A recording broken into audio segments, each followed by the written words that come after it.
We can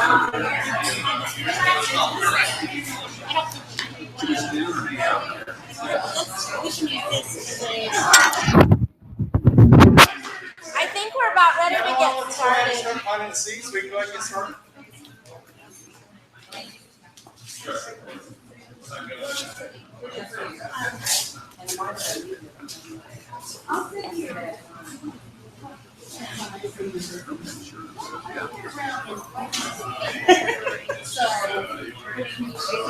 Oh, okay. Looks like it's okay. Looks like maybe up a little.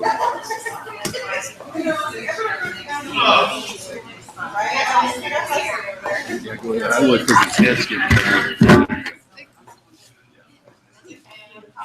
Good evening, everyone. Welcome to the Oklahoma City Entrepreneur Group. My name is Robert Seal.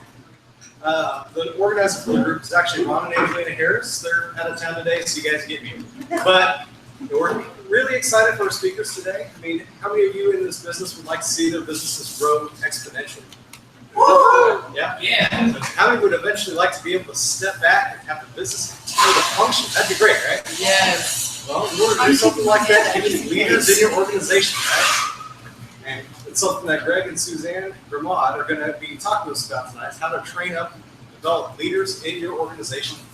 Greg, Susan? Yeah, thank you. Thanks for having us. It's great. I was telling Kimberly, my new friend here, that I really believe that when we come to things like this, that it's as much about what you have to bring to our life as it is really to what we have to bring to your life. It really is. So Scott, I met him come in the door. I was find out, what is Scott got? You didn't know. I'm pulling something out of you later, Scott. So be ready. Same for Ryan and you other folks on that coming in. And I had a chance to meet all of you. But thank you for coming on a summer, hot June, Oklahoma day. So the fact that you came, I mean, we barely could get in our car in the garage without sweating like you do. And I'm like, let's go. And so we wanted to be meaningful for you.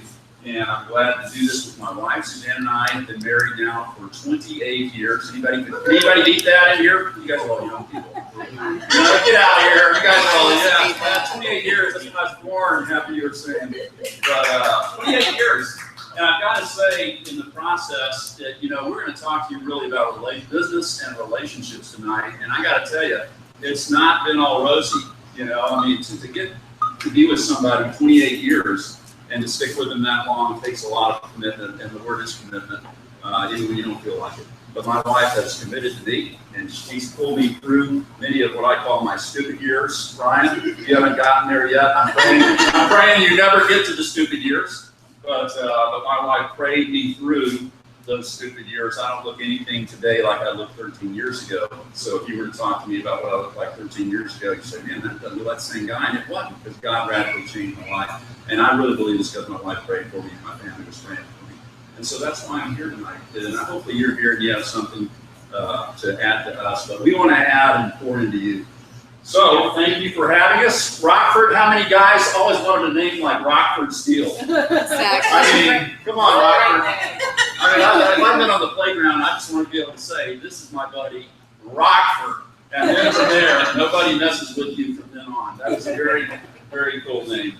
I want to tell you how we got into business. My wife and I are in business together. I'm in Precision Tune Auto Care as a franchisee. We wear two hats. One hat is I'm an area developer. That means I have the rights to the state of Oklahoma for precision tune. So if somebody wanted to get into a precision tune, then they would come to me, and I would help them get into business, help them find their property, help them get their financing, all this kind of thing. That's one hat. We call that area sub-franchising. The other hat is simply a franchisee, and Suzanne and I are franchisees with Precision Tune Auto Care. We have 6 of the 10 stores in Oklahoma. We operate 4 in Oklahoma City and 2 in Tulsa. So we do that. Here's how that started. Say this with me. Relationships create wealth. Relationships create wealth. Wealth does not create relationships. Wealth does not create relationships. Relationships create wealth. Relationships create wealth. Wealth does not create relationships. Wealth does not create relationships. In 1976, my dad had retired after 20 years of being in the Air Force. He was a fighter pilot for 2 tours in Vietnam. F-100, F-105 Wall Weasels, if that means anything to any of you. And Ryan, my captain buddy here, gets that. But my dad discovered when he retired, he's only 37 because he's prior enlisted, got his degree, worked night school, got his commission. did that. And in 1976 in Alexandria, Louisiana, he had a 1969 Volvo station wagon. And that station wagon had a muffler go out on it. And in order to get his muffler repaired, back then, foreign cars went to the foreign car dealer. American cars went to the American car dealer. Now, if you're old enough to remember that, don't shake your head yes, because we don't want to give it away. But that's the way it was back then. And so my dad found out that there was a need. And the need was, man, I've got to drive 3 hours to get my muffler repaired from Alexandria to Beaumont, Texas, just to get his muffler fixed. So there's nobody to do it anywhere near Alexandria or even Shreveport at that time in Louisiana.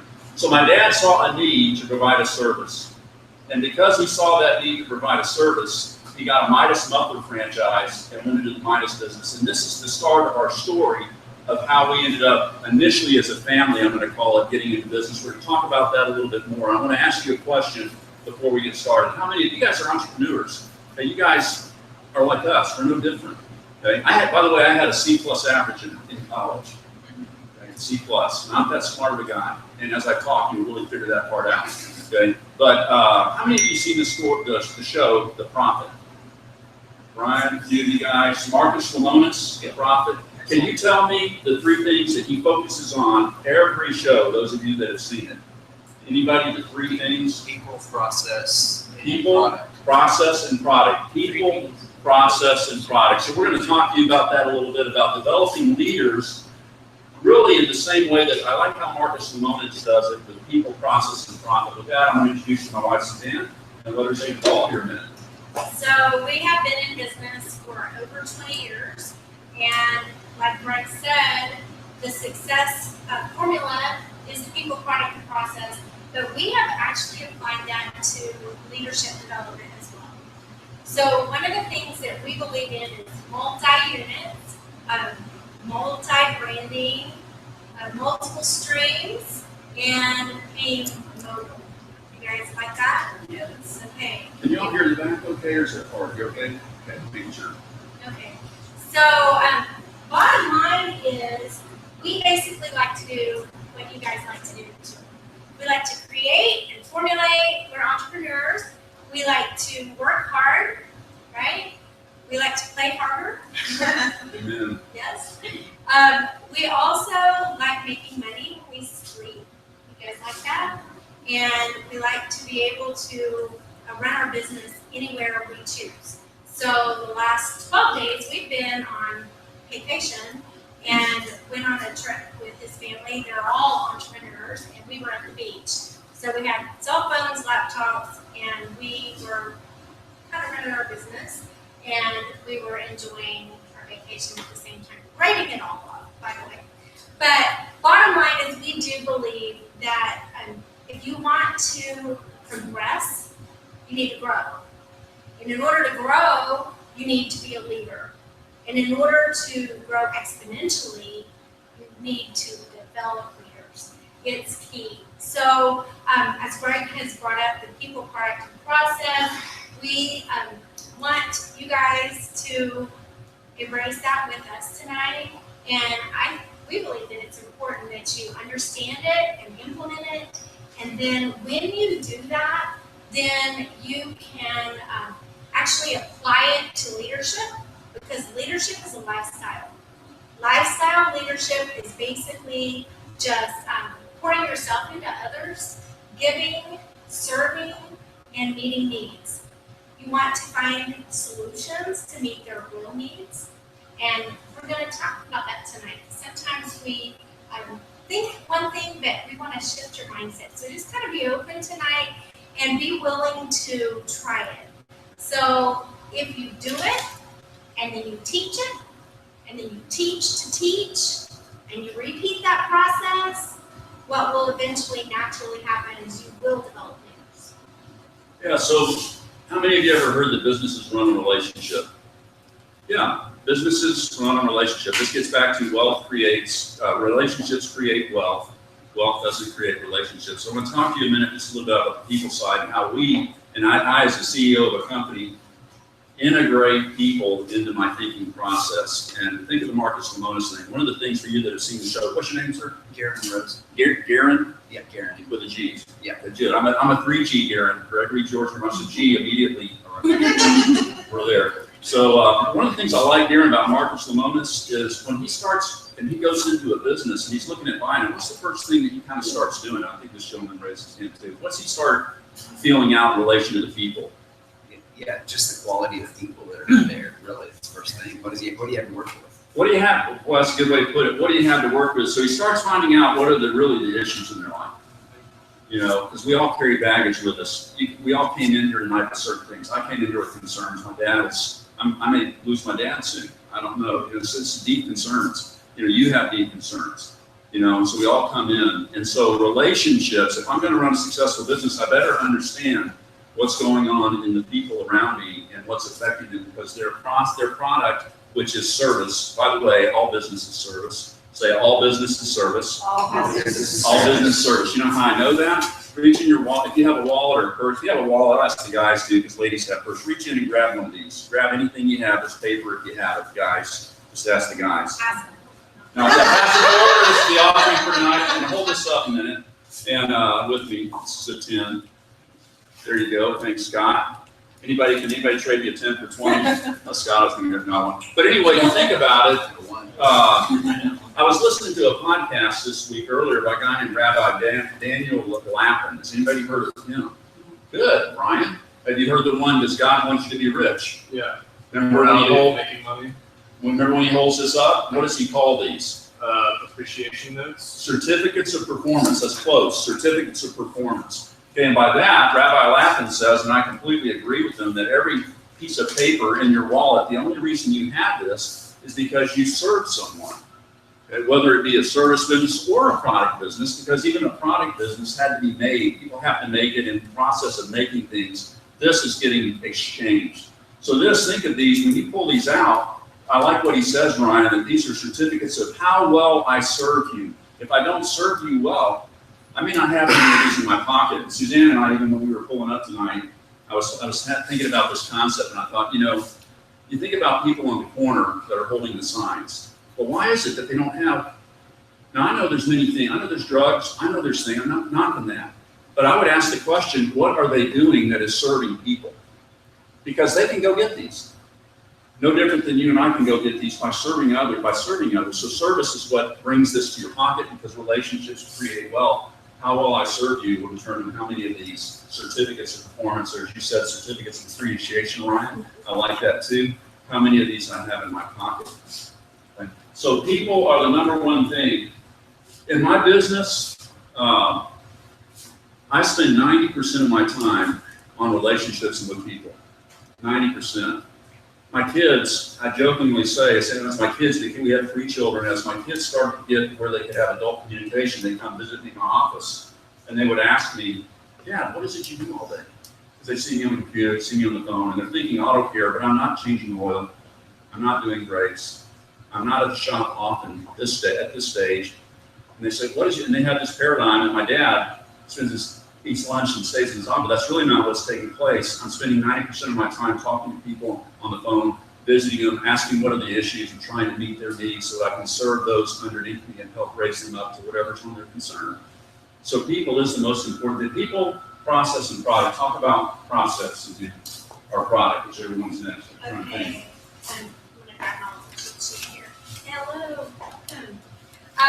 So how many of you guys agree with this well-known fact that if you have belief and confidence in your product and you are a product of your product, then chances are other people are going to want your product. Does that make sense? Okay, so normally at our meetups, we have a few minutes where we can stand up and tell everybody who we are and what we do, and we didn't have a chance to do that tonight. So I want to hear from you. I don't know if we'll have time for everyone, but I would like to hear in 1 or 2 words, if you'll just shout it out if you're bold enough, what your name is and what your product is or what your business is. 1 or 2 words only. Just if you only have 1 or 2 words to tell somebody what it is that you offer, what is it? So who wants to be bold? Linnell Long Residential Lending. There you go. Linnell Long, residential lending. All right. Okay. Scott Dunn, Abundance. Abundance. All right. Kimberly McCauley, Peace of Mind. That's 3. Okay, well, is a little word. So, Glen Walls, I'm sorry, what? Glen Walls, residential rehab. Residential rehab. Residential. Residential rehab. Residential rehab. Thank you. It's hard to hear. Residential's good too. We need residential rehab. Do I can. Yeah. And the cool name, Rockford Steel. Rockford Seal, financial plan.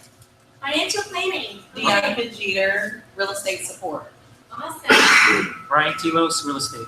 Real estate. Kirsten Graham, probably. Travel business. Travel business. Bailey Jones and financial security. Great. Great. We have time for anybody who wants to share. Anybody else?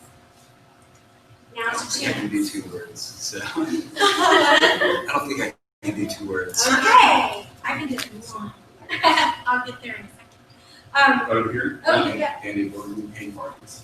Paint parties, sounds fun. Yeah, I'm gonna talk to you after. That's fun.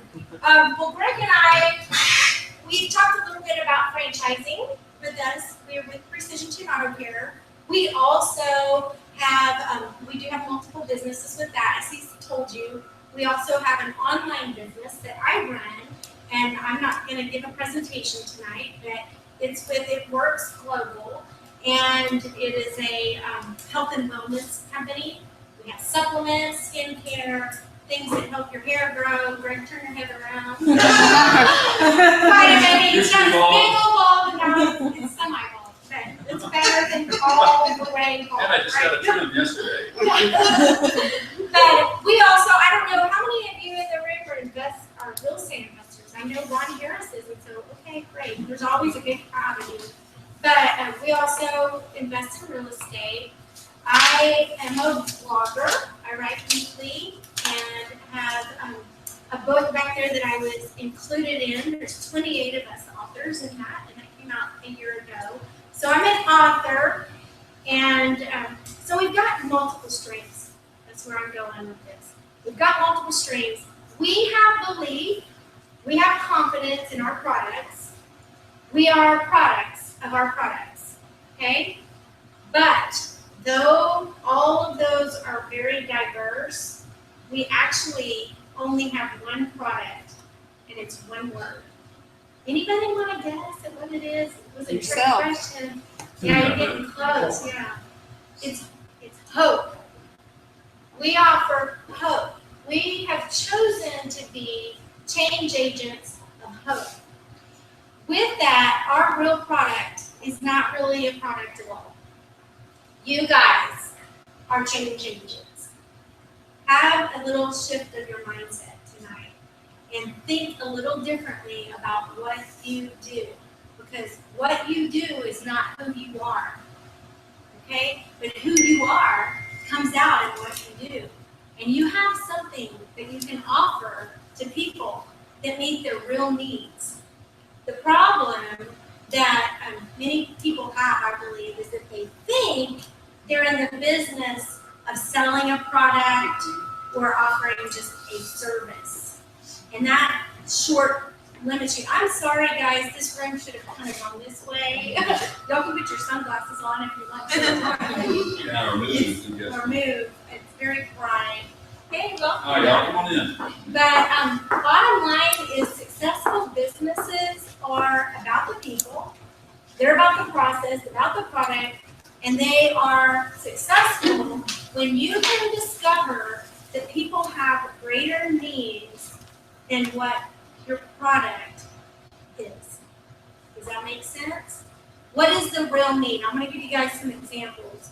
And first of all, in order to know what that is, we need to do more of this and more of this.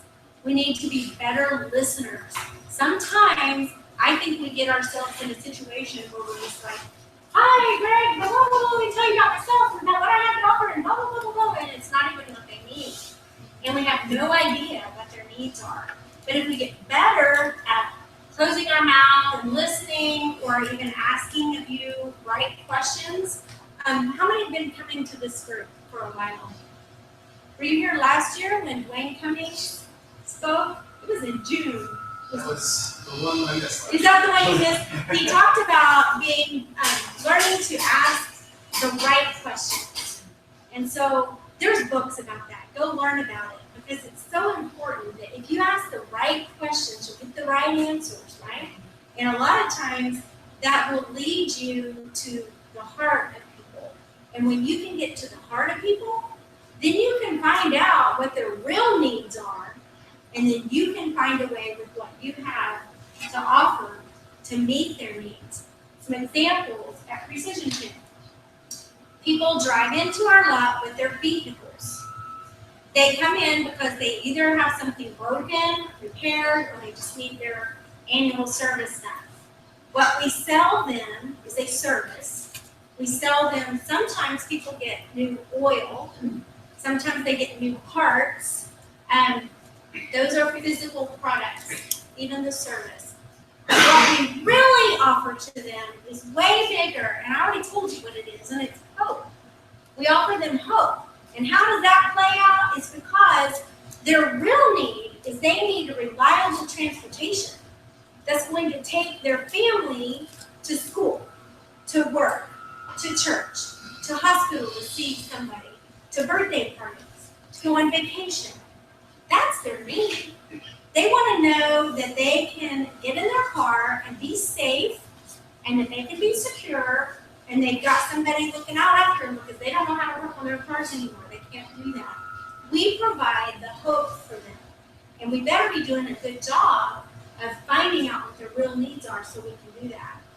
With my Works business, people come to me all the time and purchase a variety of items. I have a cellulite reducing body wraps. I have a hair vitamin that makes your hair grow. It could be skincare and alkalizing greens powder so that they don't get sick. It's a supplement. Lots of things. There's about 30 different parts. I'm not going to get into it, but the bottom line I want you to hear is they're not coming to me for a product.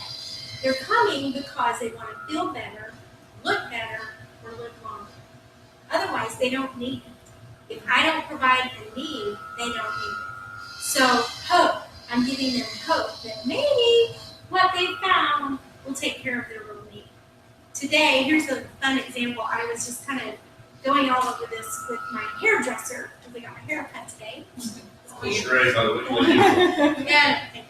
So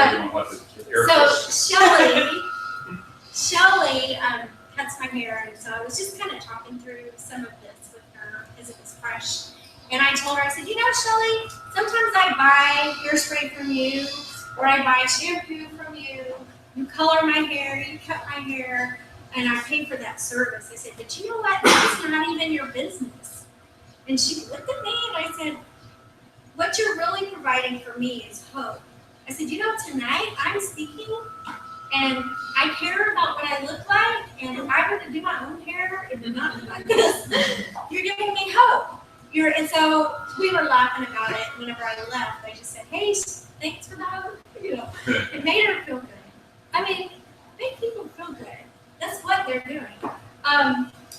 With our business side of things, Greg works with franchisees and partners. I work with our distributors. They come to us because they want to find a better way to provide for their families. That's what you guys do. You're in business. You're providing something, and maybe you're in a business where you are bringing others into your business. You're offering others an opportunity so that they can meet the needs of their family. They can, not just the needs, but their dreams. Maybe they want to take their kids to Disneyland. Does that sound fun to you guys? So, you know, there are things that you can do and ways that you can meet those needs. And one of those ways may be through what we have to offer or through what you have to offer. It's hope. You're giving people hope.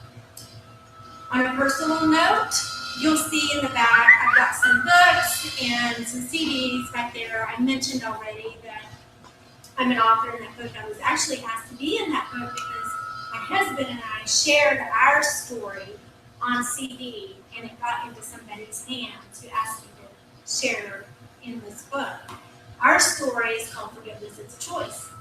And when people hear our story, which I'm not going to share tonight, we don't have time, and it's not the right venue, but when they hear our story, of how our marriage was restored at 16 years, and now we're in the 28, and forgiveness was a huge part of it.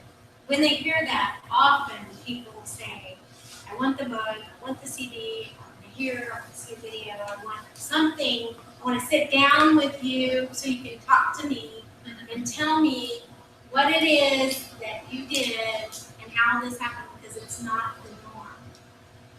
It's not. Our children tell us all the time. Their friends say, which parent do you live with? Our children don't have that.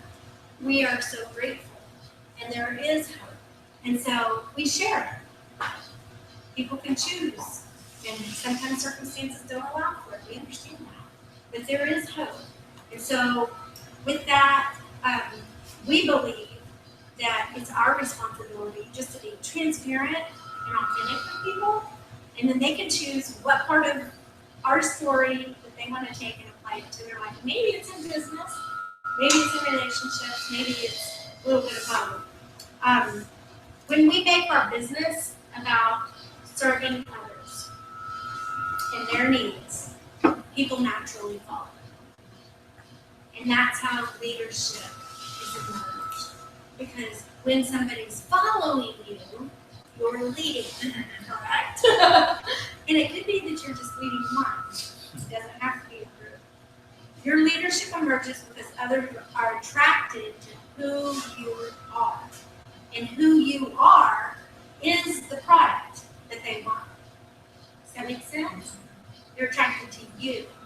You can have the same business, the same product, the same process, all of it's the same, but you make the difference. And you said that right up front, that we're selling hope, but we're selling ourselves. So you become the product they want when your needs are no longer your main focus. That's a great transition, because it's hard to even come up here and talk to you and not feel some sort of something inside that says it's supposed to be about me. You ever talk to anybody? It's hard to fight that, because the natural flesh part of me wants to say, it's really how good I look in front of you or what I say, but that's really not it. It's really about Bailey maybe meeting Kimberly, or Ryan, you and Scott hooking up and meeting and talking and discussing things. It really is about relationships, and if relationships really do create wealth, then maybe I do need to get to know you. Maybe I do need to know who you are and what your concerns are. Maybe I do need to know what's important in your life, not because of any other reason than to say you have value, intrinsic value, because God says you have value, and you do have value. And when we serve people, it's because of through this intrinsic value that God gives us that success happens. Let's talk about process just a minute. Back to the Marcus Lemonis thing here in a minute. Here, back to that. People, product, and process. I'm in franchising. Franchising is all about process. So all of you know what franchising is. It's a system. My man Brian here is a captain in the Air Force. I'd like to thank him for serving. Brian, for serving. That's good. Thank you, Brian. Anybody else? Any other veterans or people else that have served in here? Small in the back. Rockford. What branch? Marines. Thank you for serving.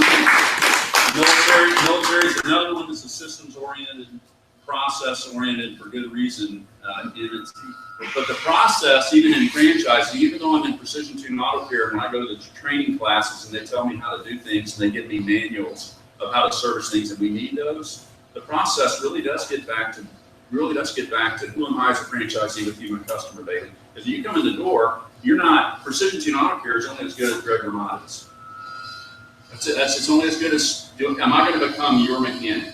And so the deal is, when you come through the door, do you trust me enough to bring in your car and get back to the hope thing that Suzanne mentioned, where you trust me enough to do something on your vehicle, provide a service to you, and meet a need that gives you hope that you're going to go out the road and go down the road and not have oil come out of your car. So it gets back to everything. All business always gets back to relationships. So process, even though franchising is about process, I don't want to talk a lot about the process of franchising. I want to get back and talk about the process of developing people in franchising, because that's what you need to be spending your time on, is developing people. And I hope nobody leaves here without meeting at least 5 other people. I challenge you to do that. And I want to compliment you for coming, Bailey, first time. Many of you first time. So many of you come in the door not knowing what to expect and wondering, who am I going to meet? Why am I here? Is anybody going to say hello to me? It's the same thing like when you walk into a church for the same time. If you haven't visited another church for this, and you've been in the same church like I have for 23 years, go somewhere else. It'll open your eyes, make you realize maybe I need to do a little bit better at reaching out when somebody comes into the door. So I hope you'll meet at least 5 other people before you leave because they have something to add to your life. So the process of developing people starts with the name. So it's always, my kids always tell me, Dad, you're really good at names. No, I'm not. I had a 2.9 grade point average in college. I'm not that smart of a guy. I made 3 F's and a D my first semester, okay, in college. My dad was thrilled about that. So then he allowed me to take a semester off to work to really get my focus together. That was a good thing. So I did that, got regrouped, and then they say, Dad, you're so good at names. I said, no, I'm not. I'm purposeful because relationships are important to me. So I want to remember Garen when I see him in a month. So I say Garen's name a lot because I want to remember Garen when I see him in the mall and connect with him. And hopefully when I see you, Garen, it's not this cheesy, weird thing like, how did he do that? Hopefully it's this thing you say, wow, you really did remember my name. You must kind of care about me because I must have some value to you, which is true. And you have value to me. But you have to be purposeful in that. And that's what the leadership and development of people starts with the main connection. If you can't get that, you can't get beyond first base. You start there. So today I got back. We were on vacation for 2 weeks. Really good vacation. Why am I 10? I'm not normally this dark. We were in Myrtle Beach, and not normally. And so we were in Myrtle Beach and had some good time with the family. Well, I came back after being gone for 12 days. My office manager, Janet, of 20 years. Okay, she's worked for me for 20 years. Janet's in the office, I come to the door, she's standing in there and she's talking to one of my bookkeepers and they're talking, hey, welcome back, Greg, hey, welcome back. I go over, I give him a big hug, good to see you, Janet, good to see you, Connie. Do we have any money in the bank? Oh, good. Okay, all those questions, but no, just basic John. And Janet, I said, how you doing? Janet says, well, James, her husband, found blood in his urine, today. So Janet's probably 65, she's been with me 20 years, maybe 62, is that not right? Take a guess the lady's age. I better say 52. Janet's about my age. And so anyway, she tells me, she said, well, James, they found blood in his urine, and I'm really concerned about it. So the first thing out of my mouth wasn't, well, can we review the financial statements from last month? The first thing was, well, what's going on? Can you tell me about that? She told me about the test, the process. And then we had this moment where we just held hands. So let's just pray over James right now. Took her hand. Connie took Janet's hand. And we prayed for James' healing and for health over him. And she's bawling in the office. We're just all kind of having this moment of life that we all have. That's what business is. Say this with me. Relationships create wealth. Relationships create wealth. Wealth does not create relationships. Wealth does not create relationships. So the amount of money you are going to invest in your business will be irrelevant if you don't get that. It costs $250,000 to open a precision tube. One store. Do you know how much money I made in one precision tube? A bunch. Do you know how much money I've lost in one precision tube? Go like this. A bunch. What's the difference? Relationships in the business. Who I had in the business, that was my name in the business. That's what made it. So the process I'm concerned about, yes, I want them to do oil changes right. I want you to drive off with your oil plug in there. I want you to have the right filter. Yes, I want you to do that. Bigger than that, I want you to drive off knowing, hey, if I need something, I've got Greg's cell number and I can call him anytime of day. I can call him and say, this is going on. Can you help me? I say, absolutely. If Garen's my friend, I'll be glad to help him anytime. Kimberly, I know her. She's a great person to go get your house inspected. Say, I want to go to Kimberly and get my house inspected. Right, okay, that's a little long. But anyway, you get the idea. So in developing relationships, I want to challenge you as you focus on your great businesses, and you guys have some great businesses in here as entrepreneurs. I compliment you for the things that you're doing. You are not in Mesopotamian pottery. That's not a need. If you're in that, don't do that for a living, okay? Do something that serves humanity like you are doing. I heard financial, I heard rehab, residential rehab, I heard finances, I heard real estate. I heard all things that are serious needs that I need, much less all of Oklahoma City. You are doing that. So while you are doing that, yes, focus on the processes, but ask yourself, where do I need to hone my skills to do better at relationship? Because relationship is going to bring you wealth as you serve people, as you, figuratively speaking, hold people's hands around you and pray with them. Whatever that looks like. That's what's gonna matter. That's why Janet's living 20 years. It's not because I pay her $7.25 an hour. Janet's waiting. That's all we pay? No. She does good, but anyway, it's not that. It's not that. So processes are important. People are the most important thing. Product is important. The process of how you develop people within your organization is the most important. And you do that through serving them and finding ways to serve them. Suzanne.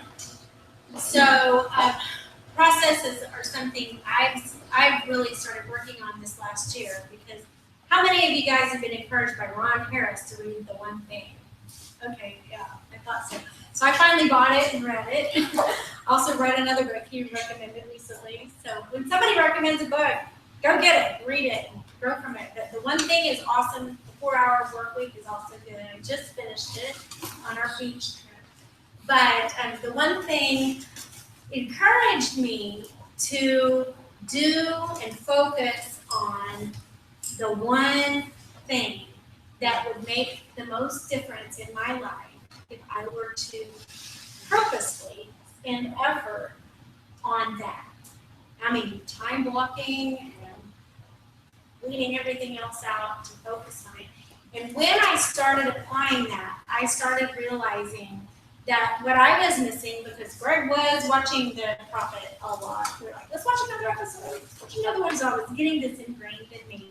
And I realized with my business, I have the right product, I have the right people, I have the right process. But personally, I have the right people, I have the right product, but my process is kind of stuck on how I did my customer service and my follow-up and my diligence and doing things on purpose. So process has been a big thing for me this last year. With the industry that my online business is in, it is a network marketing business. Much like a franchise, you have processes. And the company relies on the team members, the franchisees, to follow the processes that point people to the marketing tools that they create that give the facts that you need, right? So if everybody's out there just kind of figuring it out themselves and Google searching and getting their own answers and giving their own answers, there's no franchise, there's no cohesiveness, you're doing your own thing. But when you're part of a system, you do the processes. It's very important. So the processes of pointing people to the tools and not trying to be the expert is a big thing. My company relies on all of us to do that. It also encourages us to get our own belief, to be a product of the product, to have confidence in it, and share our stories. You guys, share your stories. It's the stories that move people, okay? Facts tell, stories sell. You can write that down. I did not make it up myself. Wish I could take credit. But it's true. Facts tell and stories sell. It's the stories that create that movement in someone's heart to make them want to respond, to want to get more information on the tools that give you facts. Does that make sense? So embrace that. Each business is going to have their own product and their own process or system in place. My business has a simple 3-step system that helps you be successful and create residual income so you can get paid while you're sleeping and on the beach. It also has a system for optimal health, a system for weight loss, and a system that allows people to be that hope change agent. Thanks to experience, mentors, coaches, webinars, events, my goodness, the right people that have come into my life, I've learned to be a leader. I believe it's about choosing to grow personally and spiritually. I also believe it's about being authentic and real. Bring yourself to the table. People don't want anything fabricated.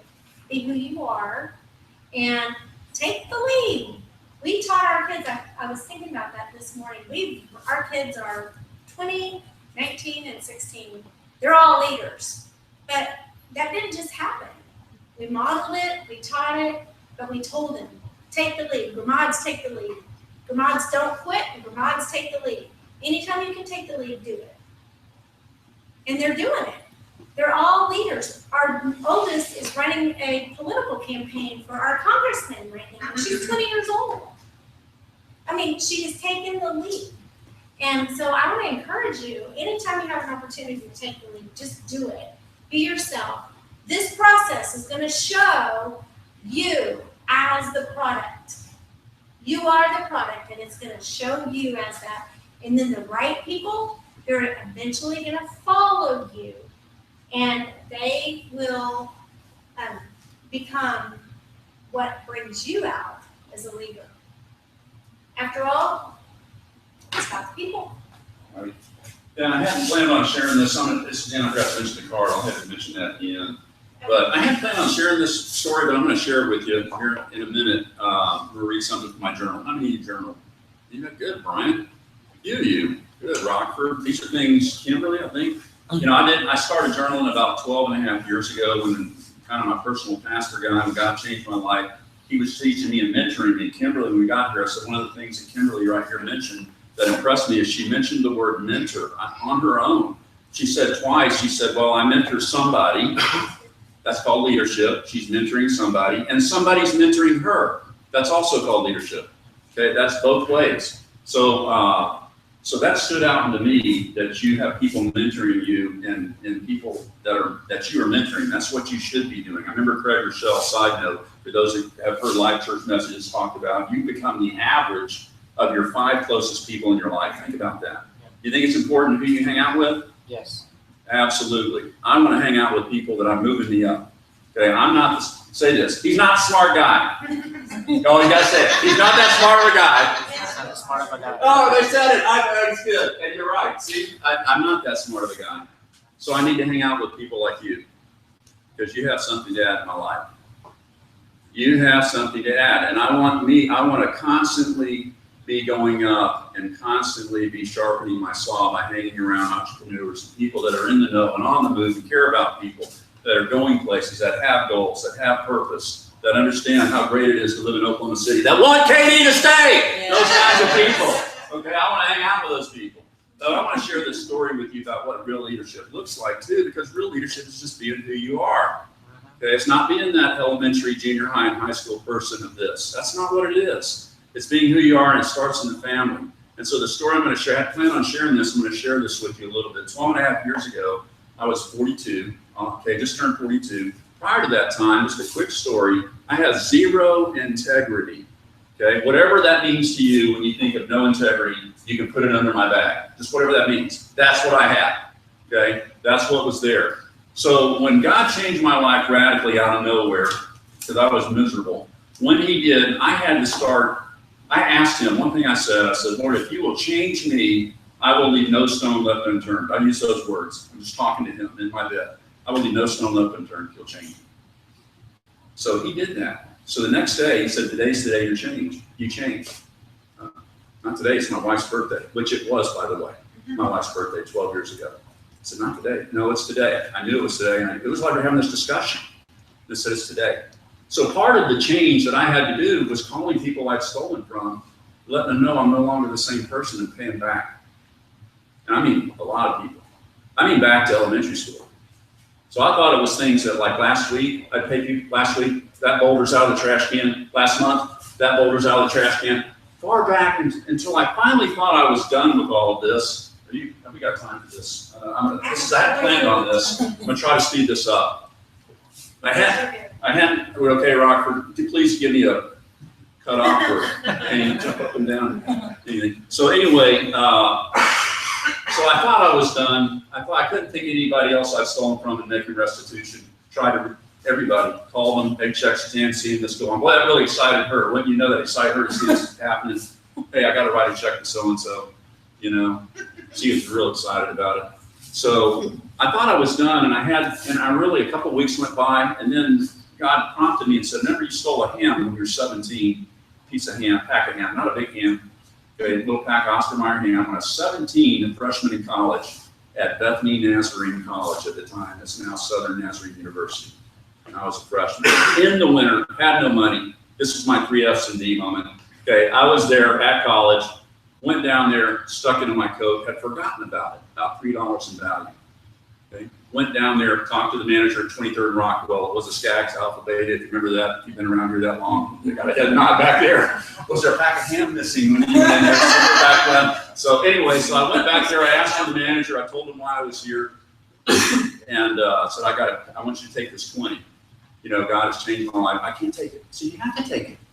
This has been 20, 30 years, 25 years, 20, you have to take it. I'm not going to take it. I said, all right, I'm going to go to my church, talk to my treasurer, tell her what's going on. I'm going to write it from here to the church. I had to go through all this really humbling stuff. God will take you through and pull you out, by the way, better than you were. Okay, so this happened. That's the last thing I remember. I thought I was done, and I was done. I couldn't think of nobody else, and God started changing me. Now, a couple months go by. My oldest daughter, the one now that is running a campaign for Congressman Russell, is 20 years old. My oldest daughter at the time was about 20, 12, she's 8. So she's 8. We're in the room, we're having family devotions, kind of talking about things. And kids don't, listen, your kids do not need to know your junk while they're kids. There may be a time you share it. They don't need to know while you're, but there's a point where it's going to be appropriate. But I felt this tap, I'm talking to them, says, tell them about the ham. So I got an 8-year-old, a 6-year-old, and a 4-year-old, and my wife. And I said, I got to tell you guys something. And I told them what I told you, just like I did. 17, went down there, same thing. That is the quietest they've ever been in Devotions Bailey, ever. My dad stole a ham. I could just see it. You know, and I'm the one saying, don't steal things. You know, my dad took it. So, but they listened to that. So then we finished, and then I went into another room, and my daughter comes to me, the quiet one, okay, the real quiet, deep waters one, the firstborn. How many of you are firstborn? Thank you for raising the rest of us. We want to say thank you for your diligence and for your steadiness. Yeah, for paving the way. She comes to me and she says, Dad, can I talk to you? 8 years old, little thing. I knelt down eye to eye in my master bathroom. Knelt down and said, what is it? What is it? She said, well, you know all that pocket change you take out of your pocket and leave by your sink every night? I said, yeah. I've been taking quarters and putting it in my piggy bank. My daughter, 8 years old. And I said, how many do you think you've taken? She said, I don't know, I've taken a lot. I said, well, what's a lot to you? She said, I don't know, Dad, I've taken a lot. I said, well, a lot to me is 8 quarters. I said, I want you to go to your piggy bank and give me 8 quarters and bring me 8 quarters. And I want you to know I forgive you. And you don't have to carry around those quarters in that all your life like I carry around that ham. You're done. I forgive you. God forgives you. You're in. My daughter ran to the bedroom. Boom. Came back, handed me 8 quarters. And I'm telling you, my daughter, I have leadership with my daughter. Do you hear me? I have relationship with my daughter. Something shifted in her, an 8-year-old that wasn't sure, rightly so, whether she could trust her dad because I didn't have integrity. All of a sudden was restored and trusted her dad. To this day, we have a relationship that's, I can't explain it. She trusts her dad, and she should. I'd die for her like you would for your kids. But it's there. That's leadership. Now, I want to read something to you that happened 2 days ago in my journals, maybe the last entry. I was in South Carolina. My folks live on a lake. Remember, we're talking leadership here. Say this, relationships create wealth. Relationships create Wealth does not create relationships. Wealth does not create. Does anybody want to be Donald Trump's friend because he's a billionaire? If you do, raise your hand. No, wealth does not create relationships. Okay? Listen to this. So I'm sitting down at the lake, and I'm sitting there. This is Tuesday. I'm going to read it just like I've read it. I've written it in here. It says Tuesday, June 21st, 9:19 a.m., Lake Murray, South Carolina. Just now, I was sitting down by the lake in Mom and Dad's gazebo contemplating life. My dad, 78 years old, choleric fighter pilot. Think choleric fighter pilot, stern businessman, CEO type. Okay, my dad walked down and told me, quote, yesterday when I was talking about the tractor having issues, I was putting 2 Sea-Doos into the water with this tractor, a small John Deere tractor, and he thought I got deep in the water, was concerned about it messing up the transmission. It's a good concern. But I backed that tractor in a million times to that house. I grew up there. Okay, a million times. My dad's 78 and got some things going on. So he said something that might not have been appropriate. And it did kind of hurt me at that time. And I guess I showed it a little bit in my face, whatever that looks like for you. Okay? For me, it might have been, I don't know, whatever that looks like for you. So here, yesterday, when I was talking about the tractor, here's what my dad said, back up. My dad walked down and told me. Now, we didn't talk about it. Yesterday, when I was talking about the tractor having issues, I made a comment about it to you that was insensitive and you looked hurt, which is true. I just wanted to say, I'm sorry if I hurt you. I love you, and I can buy a million tractors, which he can't. Okay? I can care less about the tractors or the Sea-Doos. He put his hand, let me read this like it says, he put his hand on my head and prayed for me and told me he loved me. This is the key, this is the kind of father I have, and the example to me of what a humble man of God looks like. Philippians chapter 2 talks about that, 2:5-8. Your attitude should be the same as that of Christ Jesus, who being in very nature God, did not consider equality with God something to be grasped, but made himself nothing. The very nature of a servant, being made in human likeness, and being found in appearance as a man. Here it is, if you get nothing else. He what? Humbled himself and became a servant. Serve people, and you will be wealthy, because it's the way God, wealthy, maybe not certificates of service wealthy, Ryan. Probably. I say you can't have that without serving people, but it may be. You will be wealthy. I don't know what that looks like. It's a promise. It may not be able to get to heaven. That's leadership. My dad demonstrated leadership. So tonight, we've talked a lot about leadership and about people, process, product, but it all comes down to a choice. So you've heard some things, maybe it's prompted some things in you, and maybe your choice is to go, trash everything they said, that's your choice. Or maybe there was something that you took from it. So first of all, this little card on your sheet on your chair, we meant to tighten up this earlier, forgot. But we'd love to connect with you. So if you want to connect with us, then that's your choice. But you could leave your information on there. If you have something you want to share with us about what you heard tonight, or even some positive feedback, you can trash us if you want to. Prefer you not, but give us some feedback on there. If you have a question, I don't think we have time for questions. I don't even know what time it is, but we do. Okay, so if you want to ask your question, we can do that. But if you want to write it, you can do that. If you want to just put your information on there, that's fine. We're going to collect them, and we actually brought some physical products that we're going to give somebody.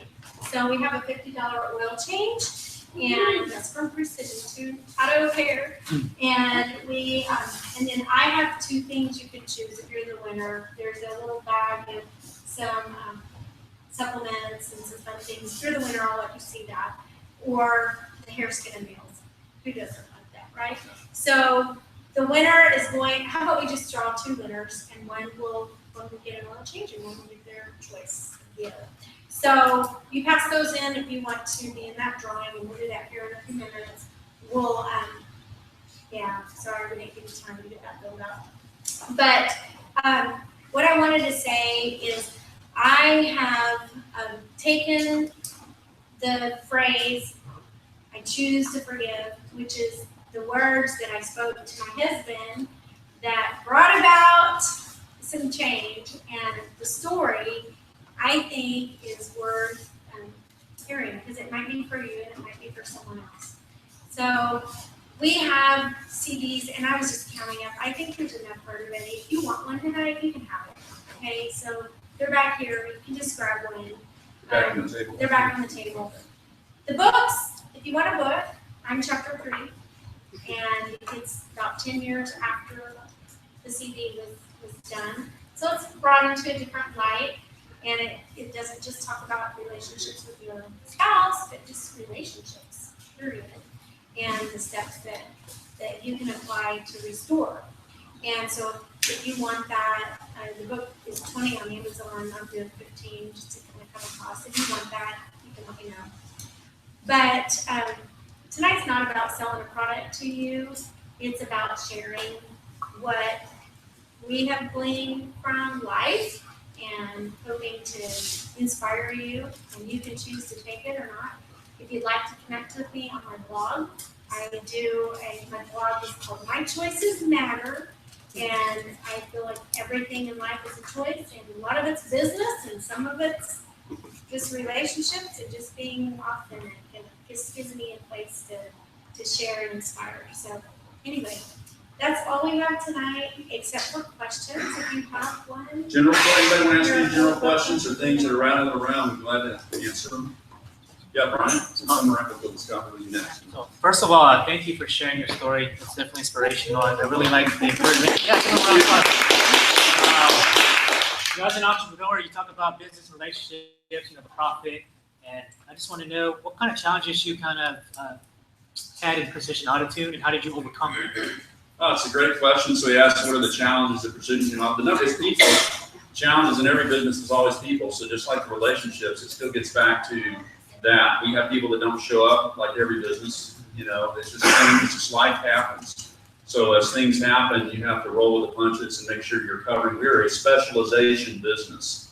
So we don't have a person taking a product from start to finish like you might have, in some places you have to finish. I need you to show up, Bianca, and do your specialization. I need you to show up and do your specialization. So when a specialized person doesn't show up, we got to make sure as many people are trained in that area to fill it so that customers don't see that we can serve them. So it's still the people side, I would say. I think back to when we first started, some of the challenges we had then. It is a franchise, but before, it was our first. And before we kind of caught on to everything, we were kind of just doing our thing, and our prices were not what they needed to be, and perhaps some of our employees shouldn't have been there, but they followed the mirror and they were hard. But we changed things pretty quickly. One of the things that I think was our biggest thing is learning a little bit of a balance. So I would say for Greg, he is a people person, if you haven't noticed. He does truly care about you guys. And if he sees you, he will remember. Before I cared, but still from you now, I just care. So that's exactly how he was in the business. And we both were there when we started and working it all the time. And I was inside talking to the people and meeting their needs inside, but Greg was on the lot. I mean, if a car pulled in, he was meeting them in the parking lot. He was running. He wouldn't stop and eat. He was losing weight, wouldn't sleep, working nonstop, and it was a struggle for our family.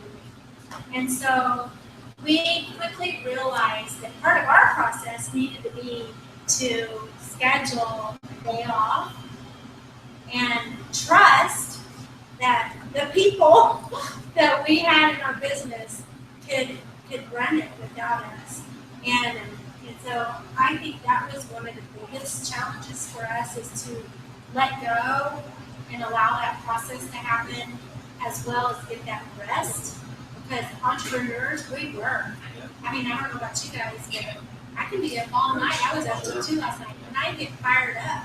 I get my ideation going, and I'm working, and I'm excited. And our daughter's the same way. Midnight last night, she was jumping all over the room, just so excited about her leadership. It's who we are. But you got to turn it off, and you got to get some rest. And so when that happened, things changed for us. And so I would say that was one of the biggest challenges.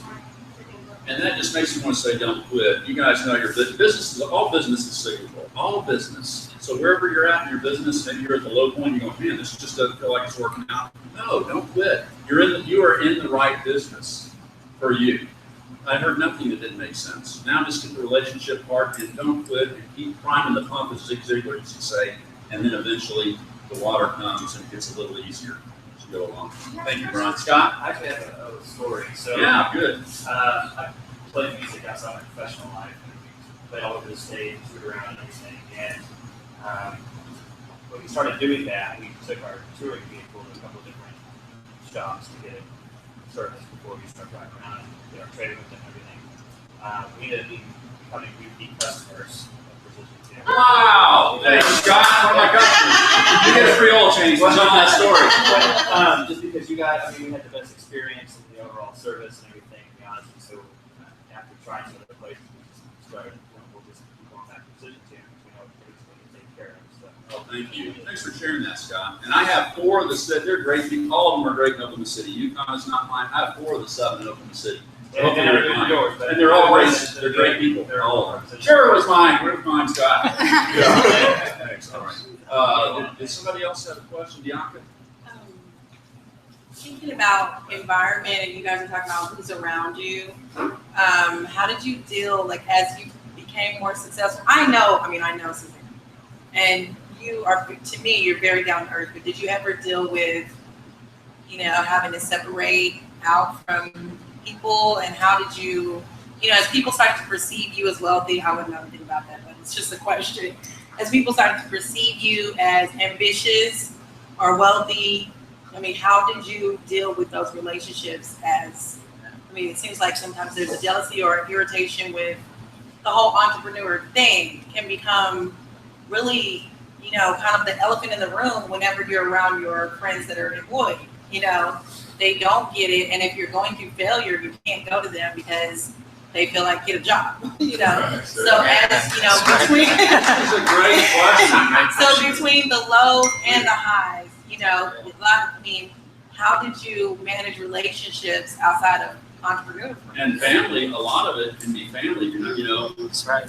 Let's face it, that's your number one relationship. And so extended family can be the hardest part of that whole question. You want to answer that first? I got some thought. I want to get back to Ryan. You said you saw that Rabbi Daniel Lapin podcast. If you guys haven't listened to Daniel Lapin, Lapin, I want to encourage you to join Ryan and I. Daniel Lapin, Rabbi Daniel Lapin. He's an Orthodox Jew. He's brilliant on money and wealth. And listen to it. But as she says that, I think of that same podcast, Bianca, where he talks about it is not the case that wealthy people which are portrayed as greedy, revolver in the desk at the top of a tall Devon building. That's not the case for most wealthy people are not the Donald Trump saying things that, I don't know. I keep saying Donald Trump. I probably shouldn't keep saying that. But let's just say, I don't know, and I should say I don't know him, never met him, don't know what he's like in person, but he's the billionaire person that's on our mind right now since we can't turn the TV on.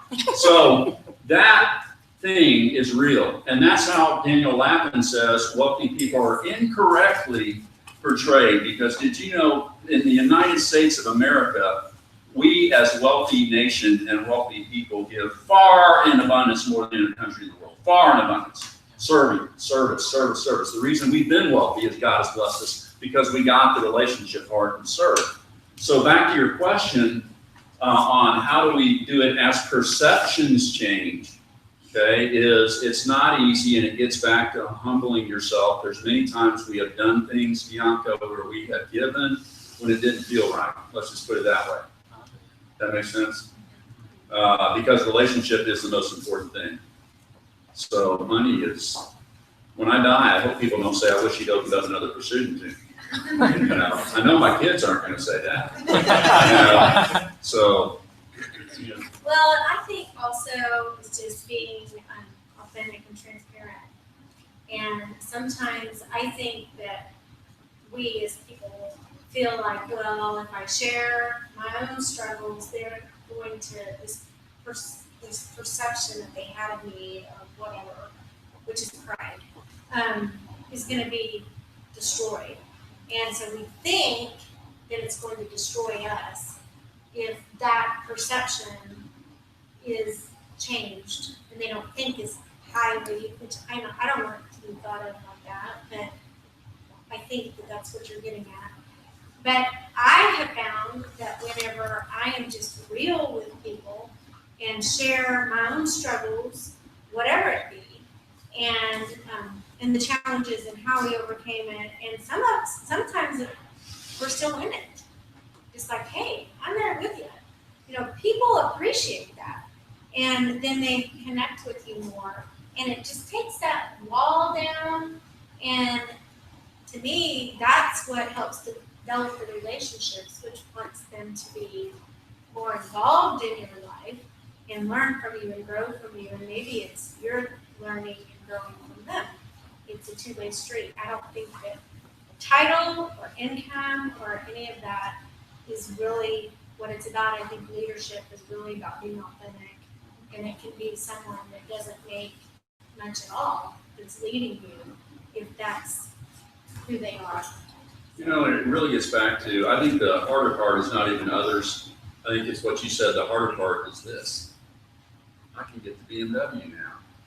It's, wow, I can go buy me the big house. It's, you know, that's the harder part. And so if people are saying that or thinking that, it starts to come to me, maybe there might be something I need to hold the mirror up to or ask Suzanne to pray about, that maybe it is something I really have a problem with. It's just an It could be. attitude. His parents are a good example. They're very wealthy. They're very giving. They give so much. My mother-in-law, I've been with her when she's bought enormous amounts of clothes, but if you go in her closet at any given day, you cannot hardly find anything. They're like, where are your clothes? She gives them away. You know, it's this attitude.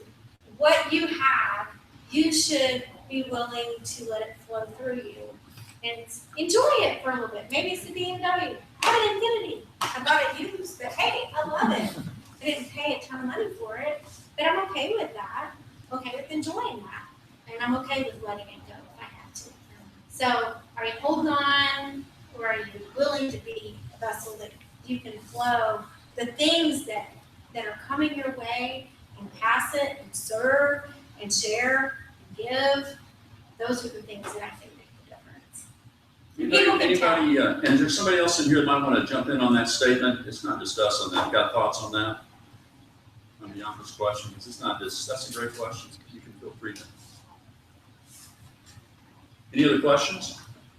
Do you guys have a favorite question you ask your employees and getting to know them and living in them on? Oh, it's a great question.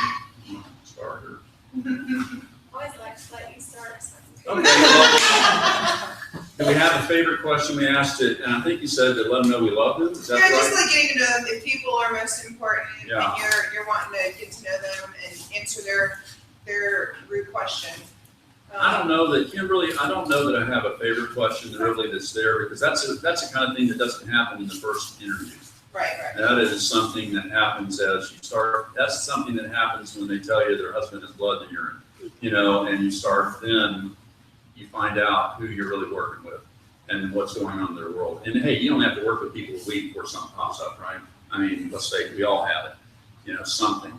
So not a favorite question. I think it's more of just an attitude. For me, because relationships are the number one thing for me, I spend most of my time just lifting up, rewarding, recognizing, exalting, praising, stopping by, thanking, all those things. So for me, it's just that, coming around, hey, who is this owner guy who's set up his the perceptions again, back to perceptions, right? Yeah, perceptions. Well, it's not true. I'm not at the top of the Devon building. I'm on the second floor of a little small building that was built in 1965 without an elevator. Okay, this is my office. Okay, I'm an entrepreneur like you.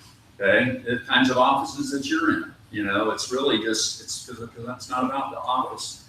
I want to know what's going on in your world. Oh, good. You gave her something good. Yes. So with my business, I don't really have employees, but I have teammates. I have people who want their own business, and I help mentor and sponsor and help them grow. So often what I will do when I'm talking with someone that's thinking about doing this or getting started is I want to get to the heart of why they're doing or they're interested in this, and it's got to be more than just the surface things. And to get deep into it, I often will ask if money were not an issue, if health were not an issue, if time were not an issue, what would you do? If you had what you need, what would you do? And a lot of times people answer me things like, well, I would adopt, or I would serve, I would give, I would do this, or I want to take my family to Disney World. You know, it changes. That it gets to the heart of the issue of what is it that makes them tick, which is right along with what we talked about tonight, to ask the right questions so that you can help provide the right solutions, because everybody's whys are not the same. But anyway, Let's wrap up with this, and I want to say this too. If you're a Facebook person, I am. It's a great way to connect and get to know each other. I use it constantly, daily. If you are and you want to do that, don't leave without doing that. I consider you my friends. I want to get to know you better. I think there's something you have to add to my life. I mean that. So if you feel comfortable in that, I'd be happy to do that with you. Also, I believe, are we getting pizza afterwards? Rockford, I'd like to sponsor anybody due to Scott's glowing report. You can thank Scott. I'd like to sponsor anybody's pizza that shows up over there in Precision 2. Well, not alcohol, please, but just pizza and beverages otherwise. So feel free if you have time to come over so we can get to know you a little better. Thank you, Rockford, for having us.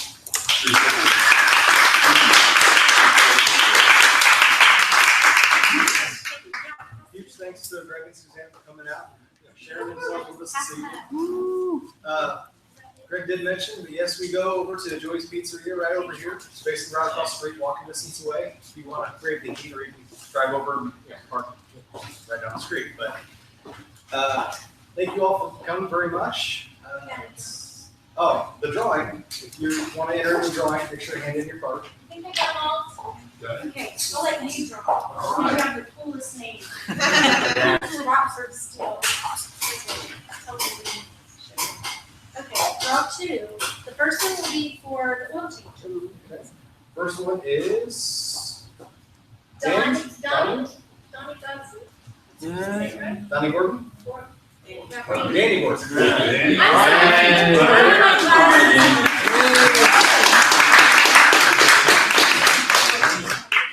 And we'll give this has an expiration on it. Ignore it. They'll honor it. I forgot to get them printed up. So you can use that in the shop locations around there.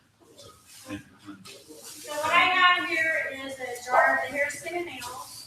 If you're a guy, you get this with this rip all the packaging off and throw it away so you don't walk out. Whatever you want to do. This here has a natural energy drink. It's got 2 different flavors of our greens, alkalizing detox powder. It's got an energy bar and a packet of wow that wipes out wrinkles. Yes, it works. So you can choose. All right, Rockford. Okay, and this is Scott Hupford.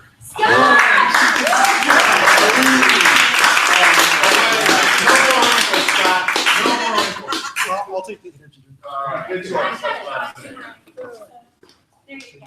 All right, and I'll be just standing over there. Thank you. For a few minutes. Again, thank you all for coming very much. Feel free to hang around and network for a little bit. Like I said, we're going to be heading over there for pizza, so start filtering that way as you can. But like Greg and Suzanne encourage you, we want you to meet each other. The biggest thing you can get out of coming to events like this is who you meet. Because the first test is the show-up test. And you never know what you're going to miss out on if you don't show up. So thank you all for coming very much. And so hope you see you over for pizza. So crazy. Yeah.